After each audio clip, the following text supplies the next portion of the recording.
Welcome, I'm Ijoma Onyato. Tonight, Court of Appeal gives Independent National Electoral Commission go-ahead to execute recall of Senator Dino Melaye by members of his constituency as he insists on going to the Supreme Court. Kidnap victim Donatus Dunu recounts 88-day experience in the den of notorious kidnap kingpin Chukudumeme Onwamadike, also known as Evans. General Overseer of the Redeemed Christian Church of God, Enoch Adeboye, visits Benue State, calls for an end to mindless killings by suspected herdsmen, and former South African President Jacob Zuma to face trial on old charges of fraud, racketeering and money laundering. On business news tonight, Nigeria's Minister of Finance says the federal government has not cancelled the power purchasing agreement signed with solar project developers. On sports news, the UEFA Champions League quarter-final draw lays out mouth-watering clashes on the road to the final in Kiev on May the 26th and December's FIFA Club World Cup.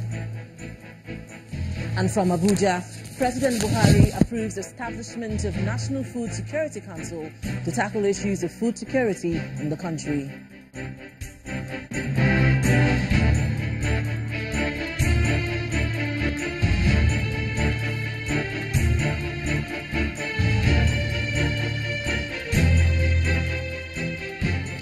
We begin tonight from the nation's capital, Abuja, where the Court of Appeal today cleared the way for the Independent National Electoral Commission to go ahead with the recall process of Senator Dino Melaye, representing Kogi West Senatorial District in the National Assembly.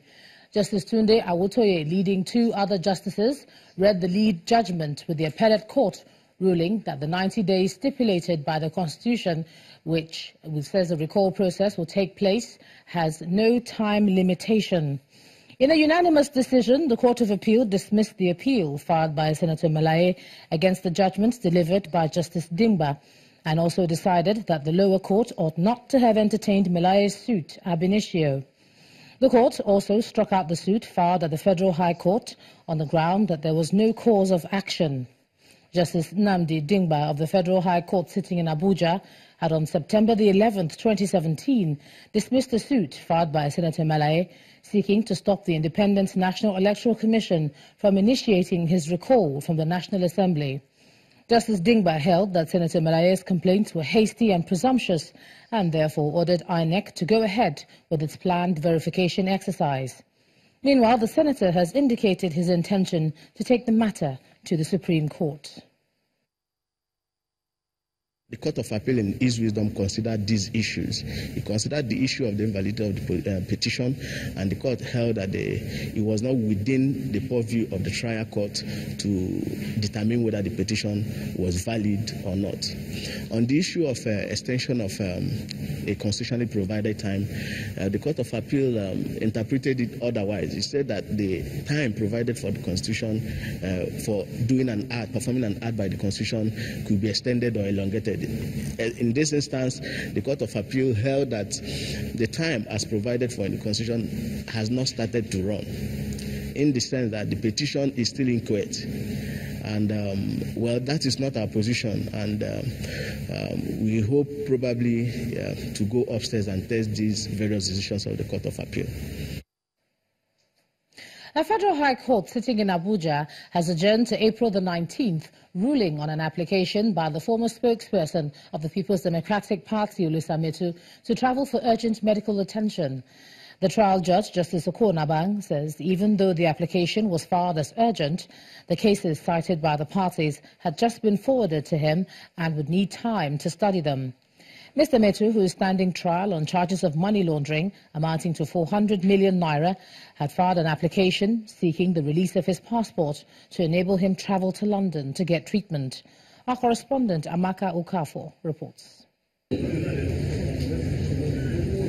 ruling on the application to travel abroad for medical treatment by the former National Publicity Secretary of the People's Democratic Party, Mr. Olisa Metu, suffered a setback as the Judge, Justice Okonabang, adjourned the ruling to the 20th of April 2018 due to exigencies of duty. The judge, in a short ruling, informed the parties in the suit that he was under no obligation to tell them about his whereabouts. However, he already has several cases which cannot be adjourned in the Asaba Division of the Federal High Court, where he is domiciled. He will therefore adjourn the case to the 19th of April 2018, and subject to availability of time, he will likely deliver the ruling on the 20th of April 2018. Earlier in the proceedings, the judge dismissed an application filed by Mr. Metu, asking for an adjournment because he was not in the right frame of mind to continue with the trial and would need palliative care. The judge agreed with the prosecutor that there was no material evidence before the court to warrant the exercise of the court's discretion in favor of the defendant. The prosecutor, Mr. Silvanus Tahir, in opposing the application, referred the court to Section 278 of the Administration of Criminal Justice Act, which provided in such circumstance for the court to order a medical investigation to ascertain the mental capacity or soundness of mind of the defendant. According to Mr. Tahir, where the court is satisfied that the defendant's standing trial lacked the mental capacity to do so, the court will order that he be remanded in an asylum and treated there. For the first time, the ruling of the court would take place over a month after the application was entertained. Even applications that do not have anything to do with health and urgency are delivered by the Honorable Court just there and then after that's by bench ruling. So we'll wait and see what will go on when we come back on the 22nd. Mr. Metu had presented the court with a medical appointment with a neurosurgeon in London as a result of a previous ruling by the court that it will not entertain any medical report from any Nigerian doctor with regards to the defendant. Ambaka Okafo, Channels Television News. And staying with legal matters, an Ikeja Special Offences Court has ordered the Managing Director of First Nation Airlines, Mr. Kayode Odukoya, to be remanded in prison custody over the alleged theft of 1.7 billion naira. Justice Mojisola Dada gave the remand order following Mr. Odukoya's not guilty plea to charges of forgery, the use of false documents, perjury and stealing filed against him by the Anti-Graft Commission. First Nation and Bellevue Airlines are joined in the suit as second and third defendants respectively. According to the EFCC, Mr. Odukoya committed the offences on March the 21st, 2013.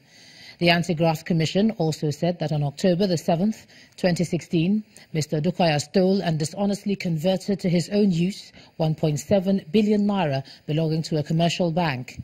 The case has been adjourned to March the 26th for hearing of the bail application.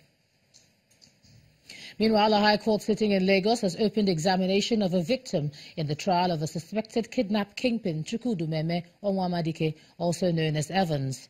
One of the prosecution witnesses, Donatus Dunu, who claimed to have managed to escape from Evans's net, narrates his 88-day ordeal to the court. In his testimony, Mr. Dunu reveals that he was kidnapped on February the 14th, 2017, around the Ilupeju area of Lagos and taken to an unknown destination. Our correspondent, Victoria Ido, reports. It's the day slated by the Lagos State High Court for the continuation of trial in the alleged kidnap case involving Chukwudume Onwamadike, popularly called Evans. And as usual, the presence of security personnel attests to the seriousness attached to the case. Present in court is Mr. Donatus Dunu, victim of the alleged kidnap kingpin, who recounts his ordeal in captivity. He says he was kidnapped on the 14th of February 2017 at about 7:30 p.m. while on his way home from work. He was driven from Ilupeju to an unknown place, tied up and blindfolded. He recounts being held for 88 days in a self-contained room situated in a bungalow and was beaten several times. And at the point of negotiation, a ransom of €1 million was agreed upon. But eventually, the victim and his brother could only raise €223,000. When it appeared the suspects could not get the victim to produce more funds, he overheard that his fate was death. And miraculously, he freed himself from the iron bars and escaped. Evans and 4 others have been arraigned before Justice Akim Oshodi at the Lagos State High Court on August 30, 2017 on a 2-count charge bordering on conspiracy and kidnapping. Justice Oshodi adjourned till the 11th of May 2017 for the continuation of cross-examination. Victoria Ido, reporting for Channels Television News. Away from legal matters, the General Overseer of the Redeemed Christian Church of God, Pastor Enoch Adeboye, is calling for an end to the mindless killing of farmers in Benue State and other parts of the country by suspected herdsmen. He made the call during a solidarity visit to the Benue State Governor, Samuel Otom, at the Government House in Makurdi, where he prayed for the government and the people of the state. Pastor Adeboye, who was in company of his wife, explains that he decided not to visit the state until the president did to avoid politicizing the leading of the Lord. Earlier, Governor Samuel Otom had frowned on the incursion of herdsmen in the state, which has led to the death of many and created a humanitarian crisis in the area. I want you to know that because this state is very, very close to our heart, my wife and I, to Redeemed Christian Church of God as a family, we have felt every pain you have felt. We had wept when we saw you weeping. As a matter of fact, it is impossible for anyone to say he's a man of God and see mass burial taking place anywhere and not feel the pain. The enemies of this state, especially those who have invaded the land and have turned Benue State to be a refugee camp, having 9 IDP camps and hosting over 170,000 IDPs, and having displaced people from 16 local governments out of the 23 local governments we have. I trust God, and I believe that for the mere fact that the man of God is here tonight, a word coming from him to Benue State will bring healing and salvation. In the meantime, some security experts are calling for the establishment of a whistleblower policy by the government agencies concerned with the sale, movement and distribution of chemicals in Nigeria to arrest those who abuse chemical substances in the country. They believe this will alert the government and relevant agencies about the rate at which such substances are used in the production of improvised explosive devices by insurgents. The coordinator of the Counter-Terrorism Office, Commodore Yem Musa, explains that to defeat the network of criminal elements, there is the need to equip the relevant security personnel and agencies to ensure that the menace is controlled. To defeat the IED network of criminal elements and terrorists in the urban and insurgency theater of operation, their material acquisition, process, and other critical phases need to be effectively disrupted. The critical lesson learned from this 5-day engagement and training has really increased our understanding of the prevailing threat and vulnerability faced by chemical industry in Nigeria.